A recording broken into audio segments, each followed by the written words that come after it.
চট্টগ্রামে ঈদুল ফিতরের কেন্দ্রীয় জামাতের জন্য প্রস্তুতি হচ্ছে জমিয়তুল ফালাহ মসজিদের ঈদগাহ ময়দান। চসিক তত্ত্বাবধানে ঈদের প্রথম ও প্রধান জামাত সকাল 8:30টায় এবং দ্বিতীয় জামাত সকাল 8:45টায় অনুষ্ঠিত হবে বলে জানিয়েছেন চসিক মেয়র ডাক্তার শাহাদাত হোসেন। চট্টগ্রাম থেকে রুমেন চৌধুরীর প্রতিবেদনে বিস্তারিত। শুক্রবার দুপুরে জুমার নামাজ আদায় শেষে চট্টগ্রাম সিটি কর্পোরেশনের মেয়র ডাক্তার শাহাদাত হোসেন জমিয়তুল ফালাহ মসজিদের মাঠ পরিদর্শন করেন এবং সাংবাদিকদের সাথে আলাপকালে সিটি মেয়র ঈদের নামাজ সম্পর্কে এ তথ্য জানান। এ সময় মেয়রের সাথে নগর বিএনপির সাবেক সাধারণ সম্পাদক আবুল হাশেম বক্কর সহ চসিকের কর্মকর্তারাও ছিলেন।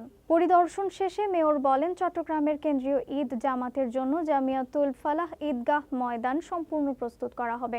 গরমের দিন হওয়ায় মুসল্লিদের সুবিধার্থে পর্যাপ্ত ফ্যান এবং শামিয়ানা থাকবে।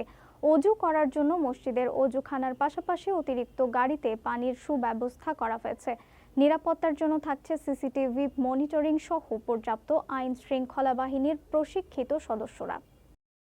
সকাল 8টায় আমরা এখানে সিদ্ধান্ত নিয়েছি এটা অনুষ্ঠিত করার জন্য, এবং এরপরে দ্বিতীয় আরেকটি জামাত আছে, সেটা আধা ঘন্টা পরে হতো। আগে আমরা সেটা সিদ্ধান্ত নিয়েছি, যেহেতু সময় লাগে, সেটা 8:45টায় আমরা সেটা সিদ্ধান্ত নিই।